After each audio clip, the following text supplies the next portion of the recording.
I'm wrapping up my resume. I've got it pretty much in order. I'm pretty good with gotten finally like everything more in order with where I was working, who I was dating, when I was finishing high school, where I was living, all this stuff. So usually with a really chaotic family, you're going to have a lot of chaos in your life. So I've really slowed things down to heal with the trauma. I've slowed things down to get my records a little bit more in order. I mean, we just had moved here with another crisis, so it took me a while to get things in order. So, someone's asking me if I'm being a little too dramatic with saying that my mother left me for dead. No, I'm not being dramatic. Abortion is never safe. There is always someone who dies, right? I mean, this is a stupid question. There's always someone who dies. What do you think's going to happen, right? So, I mean, obviously as a teen, I didn't understand this, and she left me too. I mean, she didn't just bring me to have my baby killed. She actually abandoned me while I was there. She just left me. Um, so nothing like being in the hands of wolves, right? They just totally, um, just killed my baby. That's it's hard to get through that. It's hard to get to the truth when so many years of denial has been there. My father, all I got from my father was, "You're the one who got pregnant." And for all he knew, I could have been raped. I mean, they didn't even ask how I got pregnant. They didn't ask anything. So, and that's fine. If they didn't want to know, that's fine, but they didn't have a right to take over my life. If I am there for dating, then it was my decision on what I wanted to do. So, I don't know. It was crazy. I'm just looking back and I'm like, this whole thing, this whole parenting thing was crazy. It was just a bunch of chaos where nothing made sense. You're walking on eggshells. You don't know which way you're going. To see my brother bring them to court, to see, just a lot of stuff on a regular basis. Somehow I did make it through and I was pretty happy. And I think it's because even though all this happened, I still, at a young age, had a very strong sense of myself. Even standing there and hearing my mom be like, "Don't tell me you're pregnant." Even hearing that and standing there like a deer in headlights, I still remember a sense of self being preserved. So, I think,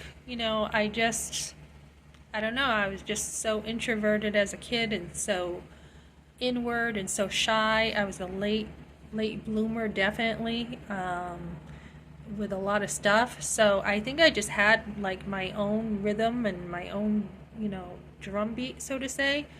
So I think my mother she just could not relate to me. She didn't know how to parent. She didn't know how to have a daughter because her mother didn't know how to parent. Um, I don't know. You think my grandmother would have been different because she had 5 girls. She had plenty of practice.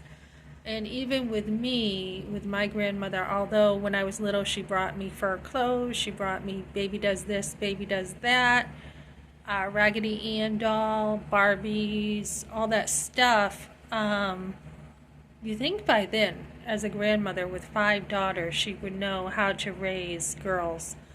But she still didn't know how. My grandmother still had her issues after 5 girls. So, I don't know. I don't know how to explain even some of the stuff that happened.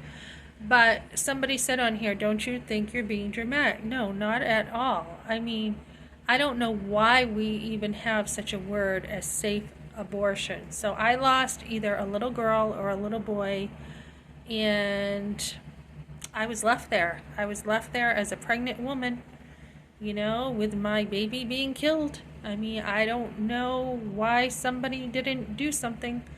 So even thinking about in the car where I am in pain and barely being able to move or do anything with no medication. Someone just said they had, in the trauma group, they had Valium.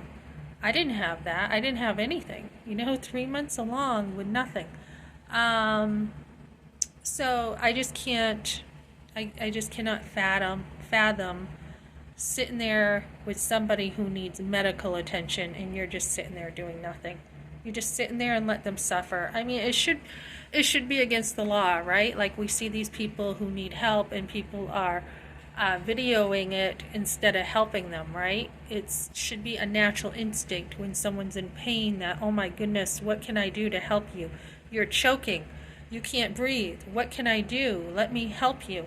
And to sit there and watch your daughter go through losing her baby, the beginning of it, and her baby being, I didn't know what was going on, her baby just being killed, to sit there and do nothing.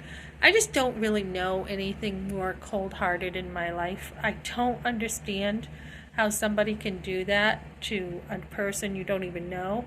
To watch a stranger do that, and then to watch your own daughter, your own flesh and blood, to be in pain and do nothing, to tell her, here, hurry up, let's get out of here in the restaurant, pay the bill. I'm pretty sure I had to pay the bill while she went outside while I'm standing there in pain.